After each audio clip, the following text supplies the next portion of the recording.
Welcome back to the podcast, guys. Today, I've got Douglas McCormick joining me, CEO of Pegasus Group, one of UK's leading independent planning and development consultancies. Now, Douglas has one of those careers that genuinely takes your breath away. So he started as an apprentice in construction and went on to lead organizations of over 1,500 people across 18 countries. He's now at the helm of Pegasus, and the mission is to supercharge their next phase of growth.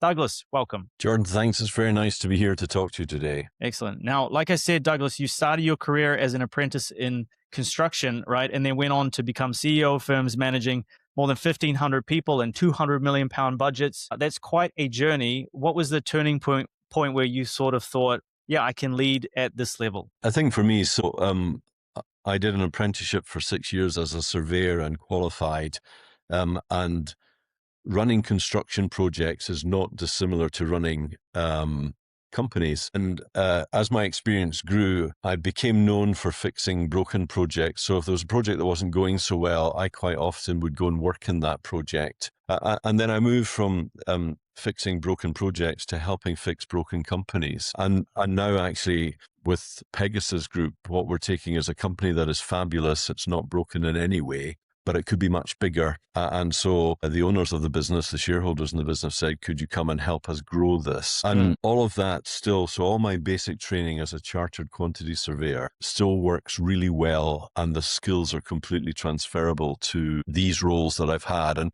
I've been doing this now for transformation work for about 20 years. So I'm almost getting the hang of it these days. Well, so, I mean, you have been the CEO of what, Sweet Group, UYG, and essentially ran Gleeds in UK, and now so Pegasus. So what made Pegasus the next right move? Well, they asked me if I would come and have a look at them to see what I thought of their business and what was the potential of their business. And what started out as a conversation for a non-executive role moved from that to being chief executive. And it became clear in our conversation that whilst they knew what they wanted in terms of growth, they didn't actually have anybody internally who could do that. And so they invited me not to be the non-exec, but to be the chief exec. And I've been here now for just over 20 months, and we've done a huge amount in 20 months with the great support of the folk that work here. Some of the loveliest people I've had the privilege of working with in my life. Excellent. And so in your very colored career, like what do you think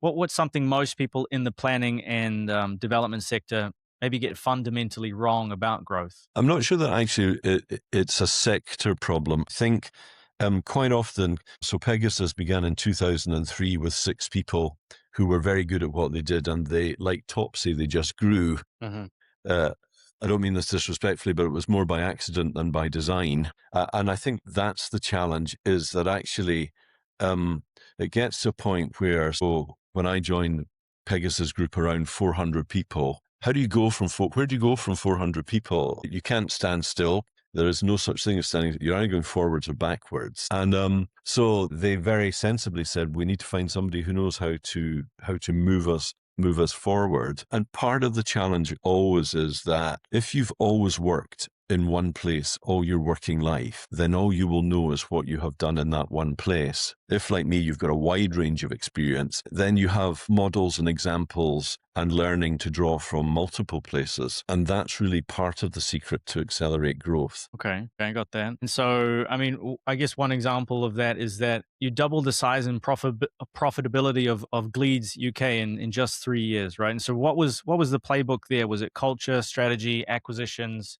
What do you think moved the needle the most? So Gleeds, like Pegasus, like quite a lot of the business, in fact, really all the businesses I've been involved in are people businesses. And the thing that moves the dial is your people. So Richard Branson says, if you look after your people, they look after your customers, and the money looks after itself. And I've always found that a very successful strategy. So you create a culture where people are loved and valued and respected for the skills that they bring to their daily work. You put them in an environment that they want to be in. So the office provides a pleasant place to be. And you create an atmosphere where that value that you place on them is demonstrable. So here in Pegasus, we did Great Places to Work last year. We won Great Places to Work in our first year of outing. We became a great place to work, a great place for female colleagues to work, a great place for your career to develop. And in the top 100 companies around the world, we were 96th of great place to work.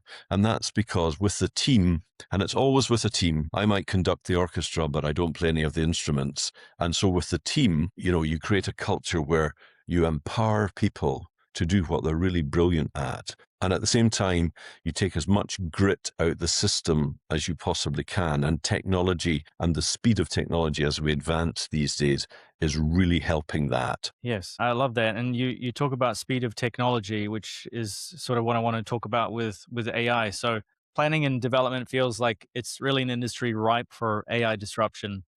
Environmental assessments, planning applications, site analysis. How are you thinking about AI and that sort of tech at Pegasus? So we're looking at how we automate. So actually a lot of the paperwork and a lot of the data can be produced and analyzed at a speed that's quite staggering, really. And the beauty of that is it then frees up the individual who has the expertise to look at that and take a professional opinion of that. So we're still selling clever people's professional opinion about the matters they're dealing with, but the way that we can manage the information and the data flow and the automation of that is changing rapidly. And the adoption of that there's a cautious adoption. I mean, one of the problems with technology is that a lot of companies are run by people who look like me with, 1960s Luddite tendencies to the fore. And actually, there is a fear component to what, all this nonsense about robots are going to overtake the world and humans will not be required anymore. We're not in that space. We're still always, in my view, going to be in a space where you need clever people. But why wouldn't you make use of the tools? In the old days, they use abacus, and then we got calculators, and now we've got computers, and now actually we've got technology that advancing, and we will adapt and adopt and be the better for all of that, in my view. Yes. Okay. A very insightful answer. I like that.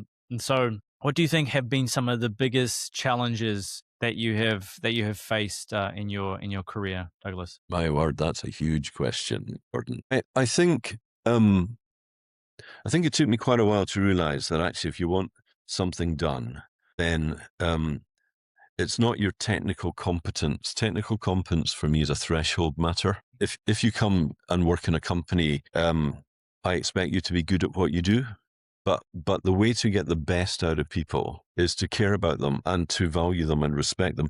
And so I think the challenge is always, how do you go about creating a culture of trust with people so that they trust you and they follow you? And even when you ask them to do things that they might not want to do, because you've created a culture of trust and fairness and justice. And I think that's the challenge that is the biggest challenge of all. You can buy technical competence any day of the week. You can't buy leadership any day of the week. And whilst you can teach management, I don't think you can teach leadership. Right.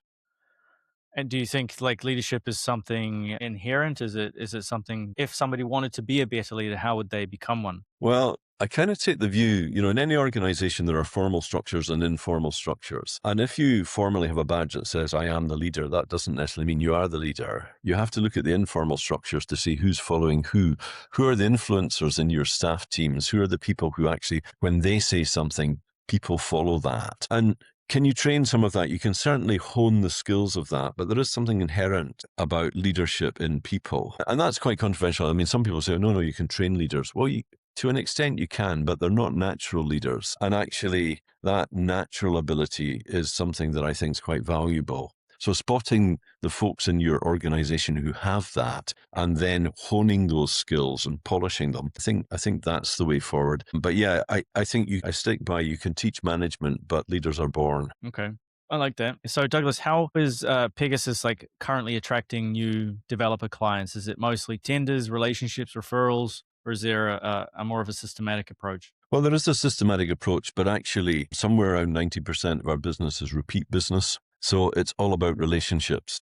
And just as we talked about building trust and respecting and value the people who deliver the services to clients, actually that same approach to clients, it's about building relationships. So we're less interested in one job with you than we are with a relationship where we might work for you for 20 years. We do tenders.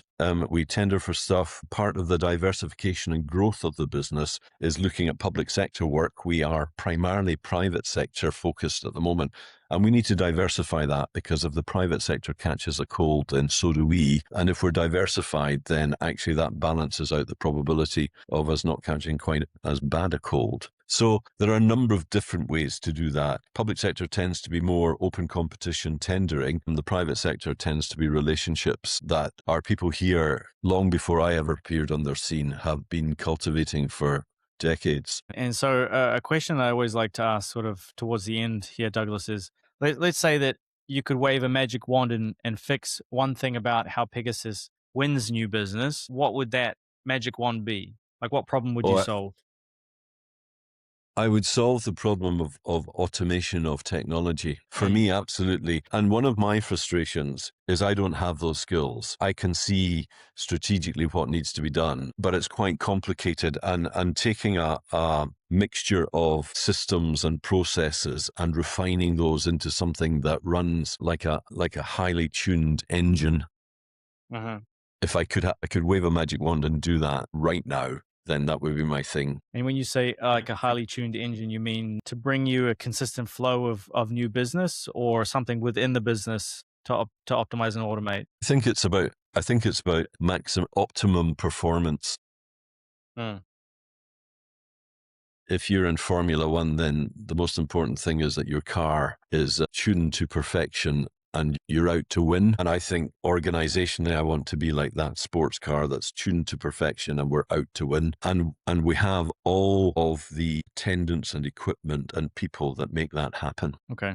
Very, very good answer. So finally, Douglas, if you had a time machine and you could go back to day one of your career, knowing what you know now and having the gift of hindsight, is there maybe one thing that you might do differently? Yeah, I think I would start my own business. So I've always worked for other people. I've always been an employee, and I've had a very nice career doing that. And I've loved the people I've worked with in all the different places. But actually, at this stage of my life, I'm much more entrepreneurial than I was when I was in the early days of my career. And if I had my time over again, I would run my own business. I think there's something wonderful and exciting about that. Not for the faint-hearted, but absolutely, that would be the thing I would do differently if I could transport myself back in time. Fantastic answer. And it's certainly not too late. I know with your experience, I'm sure if you started a new business tomorrow, within a month, it would be a success. That's very So kind. listen, Douglas, I really appreciate you coming on and sharing some of these insights. If people are listening and they want to connect with you, or maybe they want to check out what Pegasus Group is doing, where can they go and how can they connect? So they can connect with me through LinkedIn. You'll also find me on our website. I'm always delighted if folks want to have a conversation without obligation. I've had more success with clients not selling them stuff than when it's the hard push. I'm very happy to have a conversation. And I spend a fair bit of my life these days talking and coaching and mentoring. And I'm always happy to be a sounding board for folks. And if we can help through the services we offer as a business, then obviously we're delighted to do that. Yeah, if folks want to get in touch, I'll be very happy to hear from them. Beautiful. Well, I'll make sure to leave links in the description. But thank you for coming on and sharing some of your insights from your fantastic experience, Douglas. And thank you guys very much for watching. We'll see you in the next episode. Thanks, Jordan. It's been a pleasure.